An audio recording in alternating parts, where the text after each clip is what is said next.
Hello, welcome to Akron Local News. I'm George Carter, and you know we paint positive images of our people every day. Again, welcome to Black History Month, and we are here to give you some information concerning things that go on in our community and that go on in our historical past.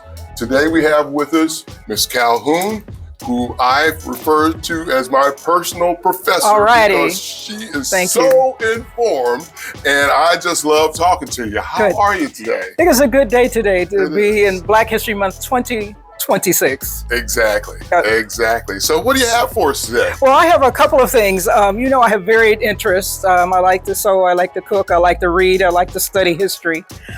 So this Black History Month, what I like so much about it is that every creator that I've ran into, that I've read on either a digital media or read their blogs or whatever, they were about the cultural reclamation of the Black community. Excellent. In all kind of forms. Excellent. Despite the shenanigans, we still come back stronger. We like baby's kids. We don't die, we multiply. That's right. Get stronger at each turn. That's it. And I think the more they burn, the more we learn. Exactly. And that's what this Black History Month to me is bringing with 1,000%. That's excellent. Ferocity. So share some of them with us. Absolutely. You are a wealth of knowledge. Oh, on a good day. But today I think we know some of the things in terms of the environment that we are a part of.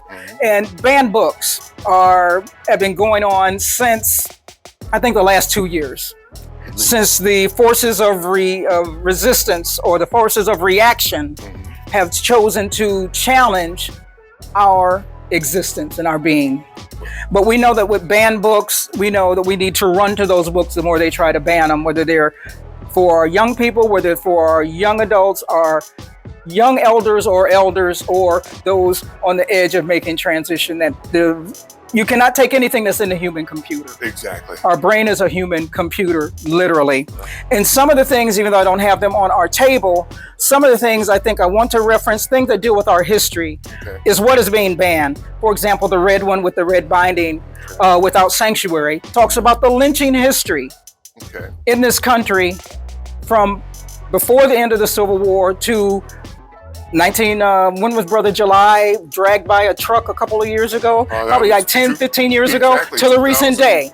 8 maybe, yeah. Easily. And what I like about that book is a pictorial history that shows and describes and makes visual for us. Lynching was a public phenomenon and spectacle. And that's what that is. Postcard art that was ran through the U.S. Postal Service until 1968. What's next to that, I like one of my sheroes, Ida B. Wells Barnett.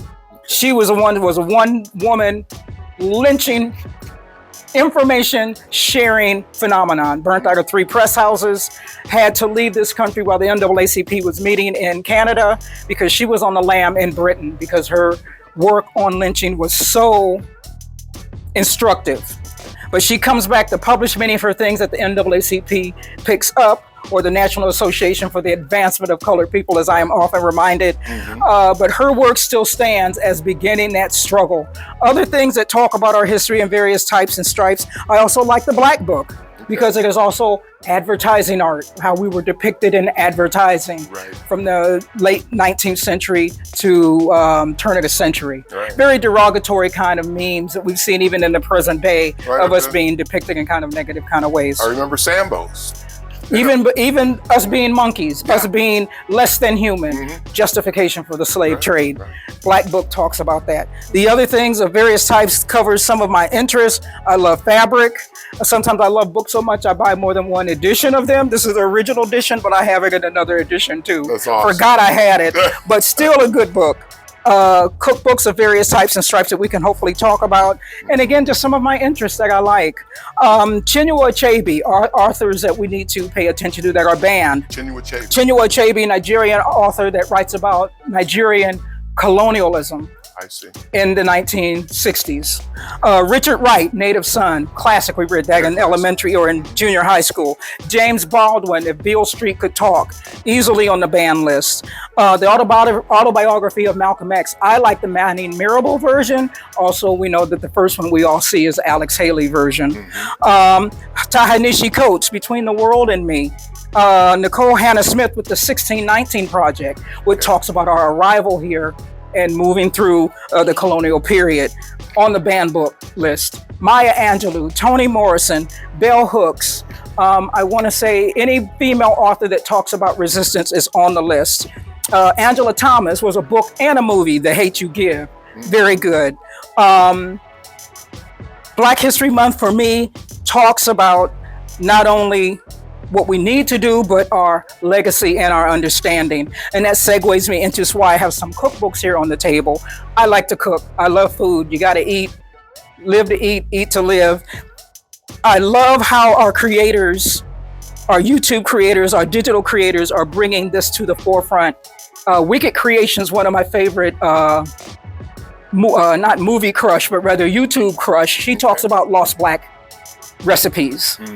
And she has a ton of them. Cakes, soups, entrees, candy, main dishes.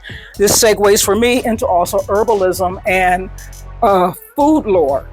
Before there were doctors and hospitals, it was grandma knowing to give you sassafras tea for a itch or a rash, or ginger tea for a cough, or peppermint tea when you needed rebuilding. And even I'll go so far as putting some herbs and alcohol and sugar in bourbon and drinking that as an early cough syrup to kind of calm that cough. Right. I won't tell you how many times I had to drink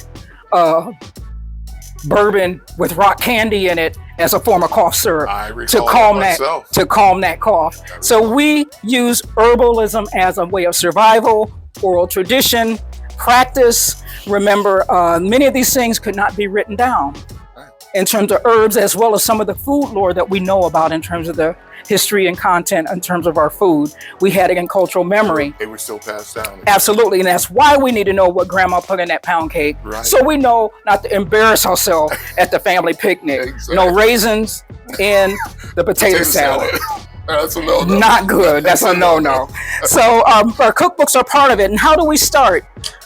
This is how I started mine. I have about 4 of these. Okay. Recipes written down, things that work, things that don't. I write what is working for it. I sometimes put it in grams as well as in the Queen's or King's English, if you want to call that. And I write sometimes my outcomes of it. Okay. It's not pretty, but that's not the point to be pretty. But it's effective. It's beginnings of a cookbook. And this is primary documentation. Absolutely. And then you do the same thing with your herbs. What helps a cough? What helps the garden? What helps a rash? I think I heard you talking about dandelion. Yes. Plantain is another salve that you put on itches and bites and stings. We didn't have the money to go to the pharmacy to buy anything. We made it in our kitchens. And sometimes they work better than conventional medicines. That's why we have a whole new development under the medical profession of pharmacology and herbalism and things in the environment that can help us, that have direct parallels to the medical profession. We just don't know that information because we need to share it. So I'm asking everyone start their cookbook, start it just in a simple book, take notes, ask your grandma for the secret sauce. She might not tell you or what's in the dishes she's cooking or how to do candied yams, but begin to write it down. And the part of the theory is that you get in the kitchen and practice. Right. That's how I learned to make cinnamon rolls from my mother standing next to her, who stood next to her grandmother. So all of us as girls know how to make cinnamon rolls and yeast rolls for holiday dinners and suppers. We do that out of memory because we know how to do it. I really wish I'd have paid more attention when I was younger because a lot of the It's information gone. in my family is gone. Yeah. And our young people are not cooking. Right. And we're seeing that in the comorbidities that we have, whether it's diabetes, whether it's high blood pressure, whether it's different kind of kidney issues or bone issues. It's from a lack of real nutrition in our food. Correct. And our food is our health and our wealth.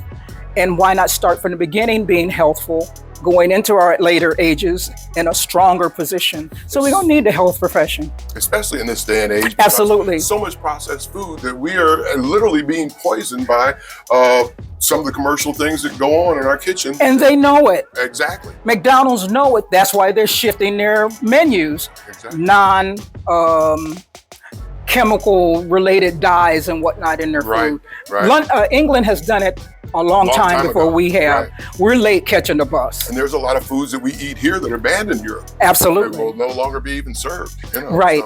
So the whole point of it is that we mix food with herbs, with health, with wealth. Remember, the more they burn, the more we learn. So exactly. That's how we're going to keep this. But thank you. Thank you so much for coming. And again, every time I have an opportunity to talk to you, I walk away that much more informed. So good, and I've done my job. You have. So thank you so much. It's been my pleasure. Absolutely. I look forward to doing it again. Anytime. And audience, this young lady right here is a wealth of information. I look forward to every time she comes on our show, and I hope that you enjoy it as much as I do. Until next time, thank you.